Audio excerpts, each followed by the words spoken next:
Hi friends, and welcome back to another Tutorial Tuesday. And this week's episode will be a tech talk about clocking. I used to work with a module 828 audio device. This was my sound device to record and play back my music. I used this apparatus for many years, since 2004, I think. And this was my input and output to my computer, audio-wise. And this device was always on 44.1 kilohertz, which is the CD quality. So all my projects, all my songs were made with that clock speed of 44.1 kilohertz. But a few years ago, I changed to the Allen Heat SQ6 mixer in the studio, and I can hook it up via USB as an audio device. But the SQ6 has the lowest clock speed is 48 kilohertz, so not 44.1. So what happens when I play back my song, and I switch over to Cubase now? And when I play a recorded song 44.1 on 48 kilohertz, it sounds a little bit like this.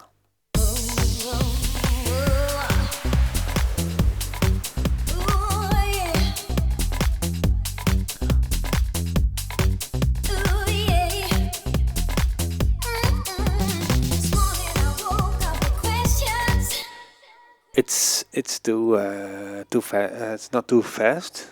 It's more too high because the frequencies don't match. So the difference is almost 9%. So it's played back higher pitch. So I have to change that, and it's quite a thing to do. So I want to explain to you in this tutorial how to do it. It takes some time, so bear with me. But we do it just like it works and like I do it all the time. So maybe there are better options, but this is what works for me. So tune in. First, gonna switch to Cubase. First, I'm gonna make long tracks, defined tracks until the last until a fixed marker, like 105 beats. And I do that because I have to time stretch in the end. And when all the parts are in the same length, it's very easy to time stretch because you can select them all and make them all the same length, and it's very clear then. There is the vocalist Nadia, and I have to zoom in a little bit here. Zoom in with the G and H. I use this this version for an explanation of one of the first tutorial Tuesdays of a couple of weeks ago. Okay, so I make an endpoint on all the tracks. I make a start point as well because I need to define which where it starts and where it stops. So I'm gonna do it like this. Put everywhere a begin and an end, and then I glue it all together. So I select it all, normal sizing. I select it all, and I glue it all together. There we go. Now I've made big tracks, and now I'm gonna select this one, glue it together. Now I'm gonna bounce all the audio files.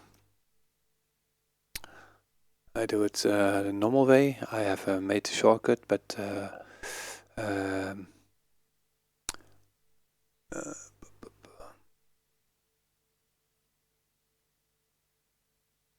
wait.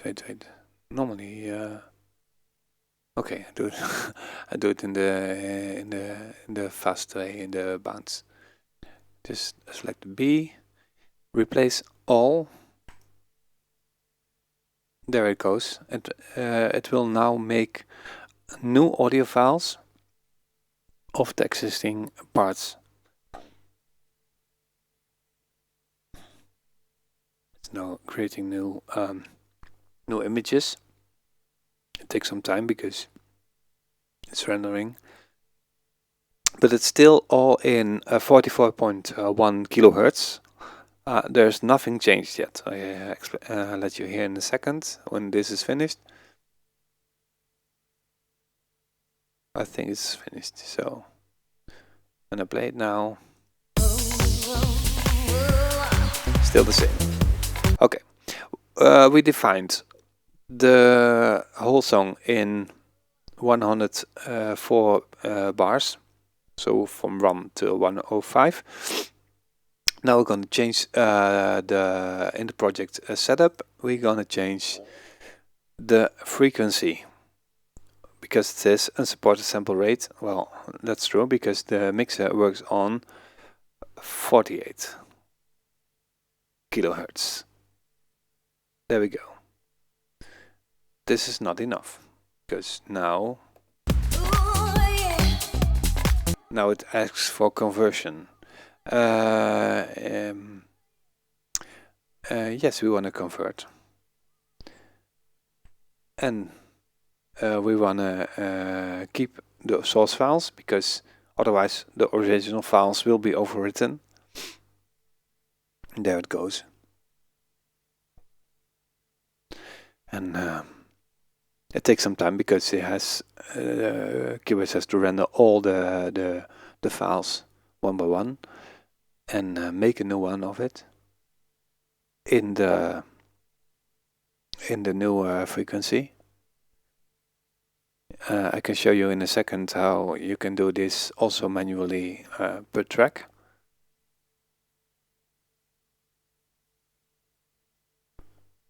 Only 67%. So this is normally not correct, the 16 seconds, because the longest 16 seconds of your life. Just estimate, but it goes and it goes and it goes. And normally I should play back the same song a couple of pitches lower in a normal pitch in a couple of minutes.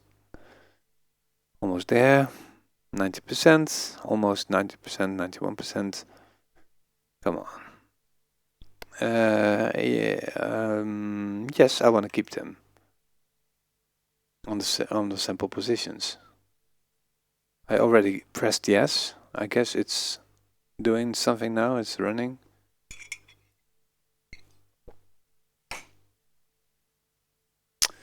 And you can see it's correct, because all the files are starting on 1 and ending on 105, and you can see with the kick that it's lined out good. And normally when I press the play button now, you can hear how it should sound.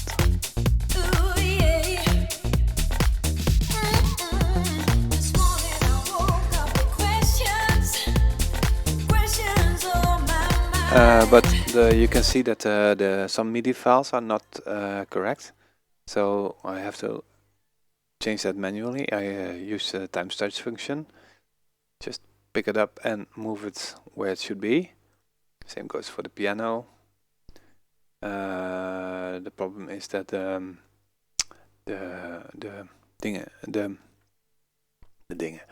the control lane is not going along, so I have to select it as well. And now I'm gonna stretch it. Still doesn't move. No, might be correct then. Move that one, this one, and move this one. I have not touched the unused, but I don't wanna. It's just explanation of this part of the song.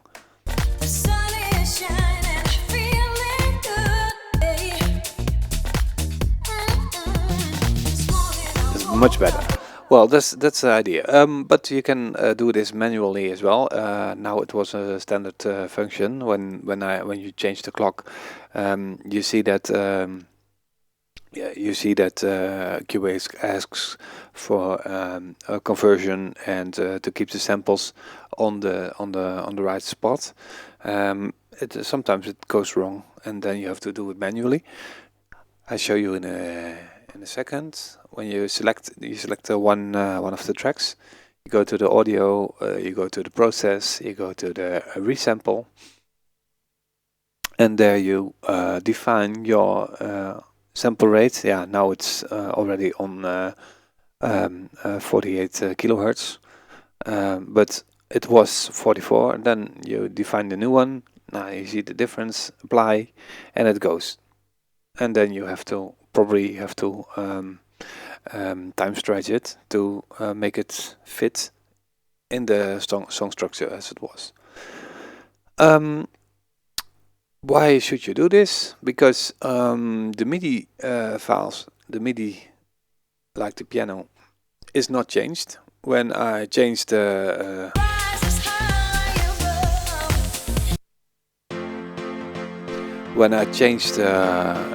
clock, the sample frequency, the MIDI file is still played on this tone. But when the rest of the track is almost 9% higher, it sounds a bit strange. So I'm gonna save this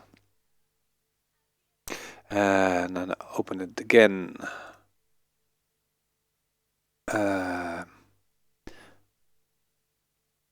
I want to activate, and I show you how it sounds when the piano is on the right tone and the rest of the track is off with because of the wrong clock.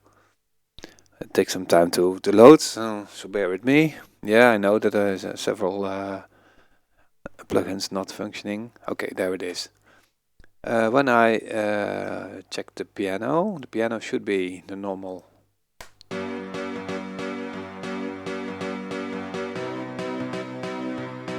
It sounds higher.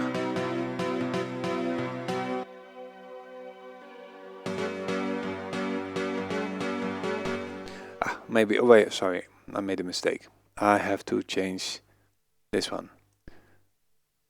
And now there should be a difference. When I don't change that, I don't convert.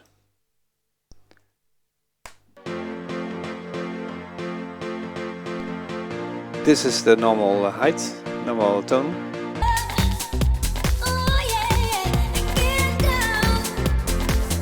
This is what happens when the MIDI, but the mistake I made was that of course this is a virtual instrument. This means the piano is coming out of the computer, so it will go through the audio device. So when the clock source is correct, it pitches automatically. But when you use external devices like MIDI instruments, then you get then you don't have to worry about the clock source, and then things will go wrong.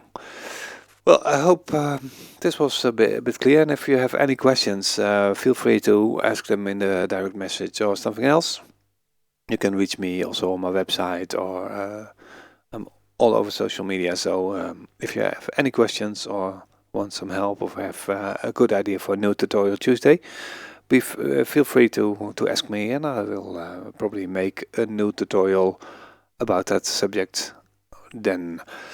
Let me say thank you for watching, and if you want some more information about me or my music project NRG, visit my website www.nrg-music.com. There you can find also a subscription to the mailing list, and then you receive 3 free songs. That's always nice, I think. Well, thank you again, and see you next time. Bye bye.